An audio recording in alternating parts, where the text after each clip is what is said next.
Hello friends. This is a question asked in previous years banking exam. ये question पहले banking exam में आ चुका है और इससे मिलते जुलते बहुत सारे क्वेश्चंस आप फेस करते हो जो भी लोग एंट्रेंस एग्ज़ाम्स के लिए प्रिपेयर करते हैं फॉर डिफरेंट बैंकिंग और other purpose. Now let us begin with this question. इस क्वेश्चन में है क्या? Now if you carefully look at this question, what I have here is 38 multiply 38 तीन बार 38 मल्टीप्लाई हो रहा है, प्लस 34 मल्टीप्लाई 34 तीन बार 34 मल्टीप्लाई हो रहा है, प्लस 28 मल्टीप्लाई 28 तीन बार 28 मल्टीप्लाई हो रहा है, देन माइनस 38 मल्टीप्लाई 34 मल्टीप्लाई 84. ये तीन अलग अलग नंबर्स हैं. ये पूरा सॉल्व करने के बाद न्यूमरेटर डिनोमिनेटर में we have 38 multiply 38 plus 34 multiply 34. दो बार 38 मल्टीप्लाई हो रहा है, दो बार 34 मल्टीप्लाई हो रहा है, दो बार 28 मल्टीप्लाई हो रहा है, देन माइनस 38 मल्टीप्लाई 34 38 और 34 मल्टीप्लाई हो रहा है, minus 34 multiply 28 and minus 38 multiply 28. Now ये पूरा क्वेश्चन है, इसको सॉल्व करके इसका एक आंसर आने वाला है. वो आंसर आपको मार्क करना होता है एंट्रेंस एग्ज़ाम में. ना प्रॉब्लम ये है कि ये क्वेश्चन हम सॉल्व तो कर सकते हैं, बट अगर कन्वेंशनल मेथड से आप इन सबको सॉल्व करते हो और सबके आंसर्स निकालते हो, देन ये बहुत ही टाइम कंज्यूमिंग होगा. दूसरी चीज़, बैंकिंग एंट्रेंस एग्ज़ाम्स में दे टेस्ट योर स्किल सेट. आप कितना फास्ट कर सकते हो और कितने फार्मूलाज यूज़ कर सकते हो. सो इसको समझने के लिए I have try to simplify this. मैंने मेरे एंड से पूरा एफर्ट किया है कि मैं इसको सिंप्लीफाई कर सकूँ. First thing what I observed is in this question, a multiply a plus b multiply b plus c multiply c. अगर मैं इस फर्स्ट टर्म को a लेता हूँ 38 को, इसको b लेता हूँ, इसको c लेता हूँ, तो ये a क्यूब हो जाएगा, ये b क्यूब हो जाएगा, ये c क्यूब हो जाएगा. ये कोई भी इजीली स्पॉट कर सकता है. सिमिलरली डिनोमिनेटर में ये a स्क्वायर हो जाएगा, ये b स्क्वायर हो जाएगा, ये c स्क्वायर हो जाएगा. आप देख सकते हो.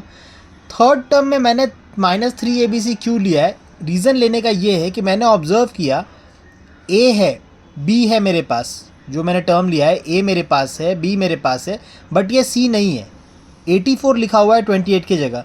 Then I spotted a observation कि 84 जो है दैट इज़ 28 मल्टीप्लाई बाय 3. 23 से 60 होता है, 83 से 24 होता है, 60 प्लस 24 करोगे तो 84 आंसर आ जाता है. सो दिस इज़ 84, मतलब ये 28 3 है. मैंने क्या ऑब्जर्व किया, ये लास्ट टर्म जो है that is a multiply b multiply c multiply 3, मतलब a into B into C into 3. ये लास्ट टर्म है. पहले तीनों टर्म प्लस में है, ये प्लस में है, ये प्लस में, ये प्लस में, ये माइनस में है. आप देख सकते हो यहाँ माइनस साइन है. तो ये क्या हो जाएगा, a cube plus B cube plus C cube minus 3abc आता है. ये मेरा पूरा न्यूमरेटर है. डिनोमिनेटर में क्या किया है मैंने, डिनोमिनेटर में a square B square C square, ये तीनों टर्म आपको दिख रहे हैं, a square B square C square. इसके बाद ab है, आप ध्यान से देख सकते हो, ab आपका टर्म है माइनस ab. देन आपके पास माइनस बी सी है, minus B C, and then आपके पास माइनस ए सी है, मतलब ए और सी का मल्टीप्लिकेशन माइनस ए सी, जो आप यहाँ देख सकते हो. तो ये लास्ट के टर्म्स ऐसे हो जाएंगे. मतलब हमारा ओवरऑल क्वेश्चन जो है वो इस फॉर्मेट में बन जाता है. अब यहाँ तक सॉल्व करने के बाद मैं कुछ और सिंप्लीफाई करना चाहता हूँ. इसके बाद एक स्टैंडर्ड फार्मूला है जिसको डायरेक्टली यूज़ करके हम इसे आगे कर सकते हैं. बट वो फार्मूला आता कैसे है, वो फार्मूला जिसकी बात मैं कर रहा हूँ, एक्चुअल में इस स्टेप के बाद ये स्टेप आना चाहिए direct, this is equal to this. लेकिन ये आता कैसे है? फॉर एनी वीक स्टूडेंट, मैं अपने आप को ही बहुत ही वीक स्टूडेंट कंपेयर करता हूँ, बिकॉज मुझे मैथ्स इतनी जल्दी नहीं आता. मुझे हर एक स्टेप को समझने के लिए कई बार प्रैक्टिस करना पड़ता है, उसको एनालाइज करना पड़ता है, उसमें क्या प्रॉब्लम्स हैं, क्यों नहीं समझ में आ रहा है, उसका क्या कनेक्शंस हैं. अगर आप ये मेथड फॉलो करोगे, थोड़ा टाइम ज़रूर लगेगा, it will take some time, but जितना ज़्यादा आप एफर्ट करोगे उतना आप स्ट्रांग हो जाओगे मैथ्स में, अगर आपके बेसिक स्ट्रांग होते हैं तो. जैसे अगर आपने मेरे प्रीवियस ट्रिग्नोमेट्री के वीडियोस देखे हैं, उसमें भी मैंने इसी बात पे फोकस किया है कि अगर आप ट्रिग्नोमेट्री के बेसिक्स पे काम करते हो तो आप कितना ही डिफ़िकल्ट फार्मूला क्यों ना हो, उसको आप डिकोड कर सकते हैं. सिमिलरली इस फार्मूला से ये फार्मूला तक मैं कैसे पहुँचने वाला हूँ, वो ये पूरा एक्सप्लेनेशन है उसके बीच का. ये मेरा हैंडमेड एक्सप्लेनेशन है. सो मुझे जैसे कन्वीनियंट लगा मैंने उस हिसाब से किया है. आई एम श्योर इससे बेटर एक्सप्लेनेशन भी हो सकता है, बट मैंने मेरे एंड से अपना पूरा एफर्ट किया है कि इसको सिंपल टू सिंपल स्टेप्स में मैं कर सकूँ. Now what happens here is, we already know A cube plus B cube equal to A plus B into A square minus A B plus B square, ये formula मुझे पता है ना। अगर किसी स्टूडेंट को ये फॉर्मूला भी नहीं आता है तो ये फॉर्मूला मैंने चेक किया है कि क्या मेरा फॉर्मूला सही है या गलत है। अगर सही है तो मेरा आंसर करेक्ट आएगा, रॉन्ग है तो रॉन्ग आएगा। और फार्मूलाज़ की स्पेशलिटी होती है कि वो हर एक नंबर पे अप्लाई होने चाहिए। अगर सारे नंबर्स पे अप्लाई नहीं हो रहे तो फार्मूला नहीं है। अगर मैं एक रैंडम नंबर लेता हूँ, कोई भी नंबर मैं सेलेक्ट करता हूँ, मैंने सेलेक्ट किया इसके लिए 2, इसके लिए 3, ए के लिए 2 लेता हूँ, बी के लिए 3 लेता हूँ, तो ए क्यूब प्लस बी क्यूब की जगह मैं 2 क्यूब प्लस 3 क्यूब लिख सकता हूँ। इक्वल टू, अगर मैं ऐसा क्लेम करता हूँ कि ये फॉर्मूला सही है तो ए प्लस बी की जगह पे मैं लिख सकता हूँ 2 प्लस 3, और A square minus A B plus B square की जगह मैं लिख सकता हूँ 2 square minus 2 multiply 3 plus 3 square. सारे टर्म्स में एज इट इज़ यूज़ कर रहा हूँ। ए को मैंने 2 लिया है, बी को मैंने 3 लिया है। अगर मैं इस फॉर्मेट पे चेक करता हूँ तो लेफ्ट साइड में मेरा आंसर क्या आएगा, 2 क्यूब, 2 2 ज़ा 4, 4 2 ज़ा 8, 3 क्यूब, 3 3 ज़ा 9, 9 3 ज़ा 27, मतलब ये 8 हो जाएगा, ये 27 हो जाएगा। 8 प्लस 27 35 होता है, जो मैंने यहाँ लिखा हुआ है 8 प्लस 27 35 होता है। और राइट साइड वाला टर्म जो है, पहला टर्म मेरा a प्लस बी है, मतलब 2 प्लस 3 5। दूसरा टर्म मेरा है 2 स्क्वायर 4 माइनस 2 3 ज़ा 6 प्लस 3 स्क्वायर 9, मतलब ये 4 है, ये 6 है, ये 9 है। 4 माइनस 6 प्लस 9, 4 माइनस 6 आंसर करेंगे -2 आता है, -2 प्लस 9 करेंगे तो आंसर +7 आता है। ये पूरा टर्म हो जाएगा +7 इंटू 5 करेंगे तो 35 आता है। राइट साइड भी 35 आ गया, लेफ्ट साइड भी 35 आ गया, मतलब ये फॉर्मूला करेक्ट है। इस तरह से फॉर्मूला चेक किया जाता है। अगर ये फॉर्मूला करेक्ट है तो मैं इस फॉर्मूला को थोड़ा मॉडिफाई करता हूँ खुद से। अगर मैं इस फॉर्मूला को मॉडिफाई करता हूँ, इसके अंदर मैं एक एक्स्ट्रा टर्म लगा देता हूँ सी क्यूब। ए क्यूब पहले से था, बी क्यूब था, मैंने एक सी क्यूब भी ऐड कर दिया। सी की जगह मैंने लिया है 4। सपोज अगर मैं एक फॉर्मूला बनाता हूँ A cube plus B cube plus C cube, इसके जैसे ही बना रहा हूँ, तो ये ए प्लस बी की जगह मैं लिख देता हूँ A plus B plus C, और A square minus A B plus B square. आप ध्यान से देख सकते हो कि फर्स्ट वाले टर्म का स्क्वायर है, लास्ट वाले टर्म का स्क्वायर है, और दोनों को आपस में मल्टीप्लाई किया है। अब मैं एक तीसरा टर्म इसके अंदर लेकर आ रहा हूँ, तो ए स्क्वायर हो जाएगा, बी स्क्वायर हो जाएगा और सी स्क्वायर हो जाएगा। तीसरा टर्म भी आ जाएगा, ए स्क्वायर, बी स्क्वायर और सी स्क्वायर ले रहा हूँ। जैसे फर्स्ट और सेकंड को मल्टीप्लाई किया है, मैंने अपने कॉमन सेंस से first and second term A B लिया है, फिर मैंने सेकंड और थर्ड टर्म बी सी लिया है, और फिर मैंने फर्स्ट और थर्ड टर्म ए सी लिया है। इसके आगे माइनस साइन था तो मैंने इन तीनों के आगे माइनस साइन लगा दिया। ये फॉर्मूला मैं अपने कॉमन सेंस से लेकर चल रहा हूँ। ये आंसर रॉन्ग भी हो सकता है, बट मुझे उससे कोई प्रॉब्लम नहीं, आंसर रॉन्ग होता है या राइट होता है। मेरा कंसर्न ये है कि अगर रॉन्ग होता है तो मुझे राइट समझ में आएगा कि राइट कैसे आ रहा है। नेक्स्ट, जब इसको मैं आगे लेकर चलता हूँ, 2 cube plus 3 cube plus 4 cube.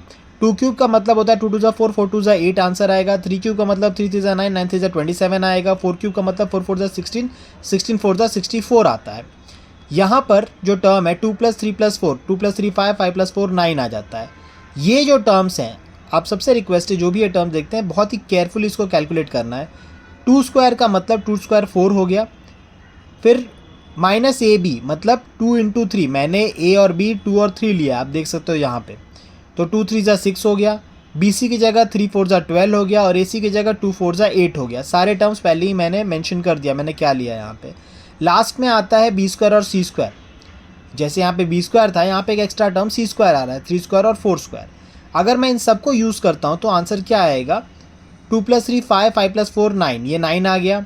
अब यहाँ पे 3 टर्म प्लस में है, ये वाला टर्म प्लस में है और ये 2 टर्म प्लस में है, तो इन तीनों को ऐड करेंगे।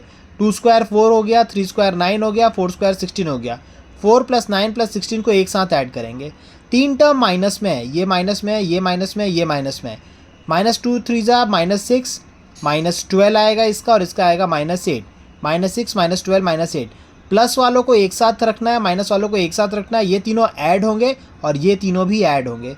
बेसिक मैथ्स ये कहता है कि माइनस माइनस के जितने टर्म्स होते हैं वो आपस में ऐड होते हैं। तो ये कितना हो जाएगा, 16 प्लस 9 25, 25 प्लस 4 29 हो जाएगा, और ये हो जाएगा -12 -8 -20, और -20 -6 -26, तो ये हो जाएगा 29 -26। ये पूरा जो ब्रैकेट है 29 -26 मतलब 3 बन जाता है। यहाँ पर ये वाला ब्रैकेट का आंसर आ रहा था 9। फाइनल आंसर आपका आएगा 9 मल्टीप्लाई 29 -26 करोगे तो 3 आएगा, 9 3 ज़ा 27 आता है। लेफ्ट साइड वाला जो आंसर था 2 क्यूब 8 आ रहा है, 3 क्यूब 27 आ रहा है और 4 क्यूब 64 आ रहा है। तीनों को ऐड करोगे आप 27 प्लस 8 35 होता है, 35 प्लस 64 आप ऐड करके देखिए 99 आएगा। तो ये 99 आया और ये 27 आया, लेकिन 99 तो 27 के बराबर नहीं होता, दिस इज़ नॉट इक्वल, मतलब मेरा फॉर्मूला रॉन्ग हो रहा है। लेकिन अगर मैं मेरे फॉर्मूला में एक छोटा सा एडजस्टमेंट करता हूँ, 99 और 27 इक्वल नहीं है, एग्रीड मानता हूँ, लेकिन 99 अगर 27 इक्वल नहीं है तो 27 में कुछ तो ऐसा ऐड करूँगा तो 99 बन सकता है। मैं 27 में 72 ऐड कर रहा हूँ। अब दिमाग में एक क्वेश्चन आता है कि मैंने 72 ही क्यों ऐड किया, why did I added 72 only. To understand this thing what we can do is that if we use 3 ABC, मेरे टर्म्स क्या थे 2, 3 और 4, अगर मैं इन तीनों को आपस में मल्टीप्लाई करता हूँ, 2 3 ज़ा 6, 6 4 ज़ा 24, और इस ये जो आंसर 24 आ रहा है उसको मैं 3 से मल्टीप्लाई करता हूँ तो मेरा आंसर 72 आ रहा है। कहने का मतलब ये है कि ये जो पूरा फॉर्मूला मेरा चल रहा था, इस फॉर्मूला में अगर लास्ट में मैं यहाँ पे एक प्लस 3 ABC का टर्म अलग से लिखता तो मेरा left hand side right hand side के इक्वल टू हो जाता, जो मैंने यहाँ मेंशन किया है। Left hand side A cube plus B cube plus C cube था मेरा, राइट हैंड साइड मैंने ये फॉर्मूला बनाया था खुद से, A plus B plus C into A square minus A B minus B C minus A C plus B square plus C square. इतना लिखने के बाद इसका जो भी आंसर आता है इसके साथ में प्लस 3 ABC लगाना था तो मेरा फॉर्मूला करेक्ट हो जाता। तो ये है करेक्ट फॉर्मूला। अब इस फॉर्मूला में एक छोटा एडजस्टमेंट हम करेंगे। हम क्या एडजस्टमेंट करेंगे, सबसे पहले ये प्लस 3 ABC जो इस तरफ है इसको हम दूसरे तरफ शिफ्ट करेंगे, इक्वल टू क्रॉस करके उस तरफ ले जाएंगे, प्लस 3 ABC बन जाएगा माइनस 3 ABC, जो कि यहाँ पर आ रहा है। आप देख सकते हो A cube plus B cube plus C cube के साथ में ये माइनस 3 ABC आ गया। और यहाँ पर ये दोनों टर्म मल्टीप्लाई कर रहे हैं, इन दोनों में से मैं ये वाला ये जो बड़ा टर्म दिख रहा है ब्रैकेट में, इसको मैं दूसरे तरफ शिफ्ट करूँगा। यहाँ ये मल्टीप्लाई कर रहा है, दूसरे तरफ जाएगा तो ये डिवाइड करेगा, तो ये क्या हो जाएगा, ये पूरा टर्म एज इट इज़ है, ये एज इट इज़ है, और ये शिफ्ट होकर दूसरे तरफ जाकर इसको डिवाइड करता है। राइट साइड में सिर्फ ए प्लस बी प्लस सी बचता है, जो बात मैंने पहले कही थी। ये स्टेप से ये स्टेप मैं लेकर आ गया हूँ। अब इतनी मेहनत करने का बेनिफिट क्या है, इतनी मेहनत करने का बेनिफिट ये है कि ये स्टेप कैसे आया था, ये स्टेप मैंने लाया था क्वेश्चन से, जैसा मेरा क्वेश्चन है उससे मैंने स्टेप बनाया, और इस स्टेप का इक्वल टू राइट साइड में आएगा ए प्लस बी प्लस सी, मतलब आपको सिर्फ ए बी और सी को ऐड करना है। 38 प्लस 34 प्लस 28 तीनों को ऐड करो, क्योंकि ए बी सी आपका दिया हुआ है। ये बीच में जो मैंने 2 3 4 लिया था, प्लीज़ आप इसको ए बी सी मत लेना, ये मैंने समझाने के लिए एग्जाम्पल लिया था। आपका ओरिजिनल ए बी सी 38 34 28 ये सब है, उसको जब आप यूज़ करोगे 38 प्लस 34 प्लस 28 आपका आंसर आएगा 100, और ये आपका फाइनल आंसर है। सो इस तरह के क्वेश्चंस बैंकिंग एग्ज़ाम्स में आते हैं, आपको इसके लिए प्रिपेयर्ड रहना पड़ेगा। जो भी लोग एंट्रेंस एग्ज़ाम देने वाले हैं या फ्यूचर में आप अगर हायर स्टडीज़ के लिए आपको एंट्रेंस एग्ज़ाम फेस करना ही करना है, तो ये सब बेसिक स्किल सेट हैं जिसके ऊपर अगर आप काम करते हो तो it will be well and good for you. Thank you so much for all the love and support to the channel. अगर आपको ये वीडियो समझ में आया हो तो आप अपने फ्रेंड से इसे शेयर कर सकते हैं, चैनल को लाइक और सब्सक्राइब कर सकते हैं। ये मेरा यूट्यूब चैनल है, youtube@vishal-singh-QT9UQ, and as you can see I have been developing some chemistry chapters as well, तो उसके ऊपर भी काफ़ी काम कर रहा हूँ मैं। जब तक वो पूरी तरह से मैं सेटिस्फाई नहीं हूँ मेरे एक्सप्लेनेशन से, मैं उसके ऊपर वीडियोज़ अभी नहीं पोस्ट करने वाला। So this is the work in progress. इस पूरे वेकेशन में अलग अलग चैप्टर्स पर मैं काम कर रहा हूँ, जैसे वो होगा I will try and be more supportive to my students. So that's it for the day, have a nice day. And इस एक्सप्लेनेशन को 2 या 3 बार समझना, वीडियो को आराम से देखना, और हो सकता है तो इसको बार बार प्रैक्टिस करना। अगर कोई और फीडबैक देना हो तो प्लीज़ मुझे देना, ताकि मैं और अपने वीडियोज़ को इम्प्रूव कर सकूँ। Thank you so much.